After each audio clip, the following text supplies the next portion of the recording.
பயம் போக்கும் வீரபத்திரருக்கு இரவு பூஜை நடைபெறும் கோவில். சிவனின் அக்னியிலிருந்து தோன்றியவராக கருதப்படுபவரே அகோர வீரபத்திர சுவாமி. இவரை அக்னி வீரபத்திரர் என்றும் அழைப்பர். மேலும் இவர் சிவனின் மைந்தனாகவும் கருதப்படுகிறார். சிவனின் ஆணைக்கிணங்க தன்னை நாடி வரும் பக்தர்களுக்கு நன்மை செய்வதற்காகவே பூலோகத்தில் வீற்றிருக்கிறார். தேவையற்ற பயம், கவலை கொள்பவர்கள் தொடர்ந்து வீரபத்திரரை வழிபட்டு வந்தால் மேற்கண்ட பயம் விலகிவிடும். வீரபத்திரரை வழிபடுவதால் நம்மிடம் இருக்கக்கூடிய அனைத்து விதமான தீய சக்திகளையும் அவர் அகற்றுவார். பயத்தை நீக்கி தன்னம்பிக்கையை ஏற்படுத்துவார். எதிரிகளால் ஏற்பட்ட தொல்லைகள் அனைத்தையும் நீக்குவார். காரணமே இன்றி கஷ்டப்படுபவர்களின் கஷ்டங்களையும் துயரங்களையும் தீர்த்து வைப்பார். வாழ்க்கையில் முன்னேற நல்ல வழிகாட்டுவார். தீராத கடனையும் தீர்த்து வைப்பார். எதிர்மறை சக்திகளால் ஏற்பட்ட துயரங்களிலிருந்து நம்மை காப்பாற்றுவார்.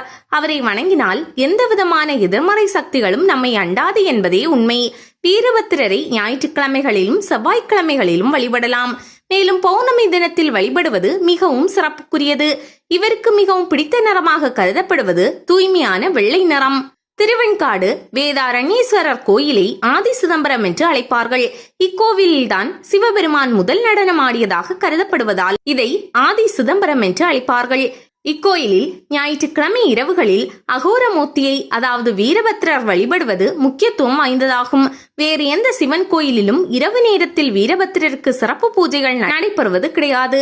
ஆதி சிதம்பரத்தில் மட்டும் இரவில் வீரபத்திரருக்கு சிறப்பு பூஜைகள் நடைபெறுகிறது. வாழ்வில் அதிகம் பயம் கொள்ளும் மனோபாவம் உள்ளவர்கள் இத்தல வீரபத்திரரை வழிபட்டால் பலன் மிகுதியாக கிடைக்கும்.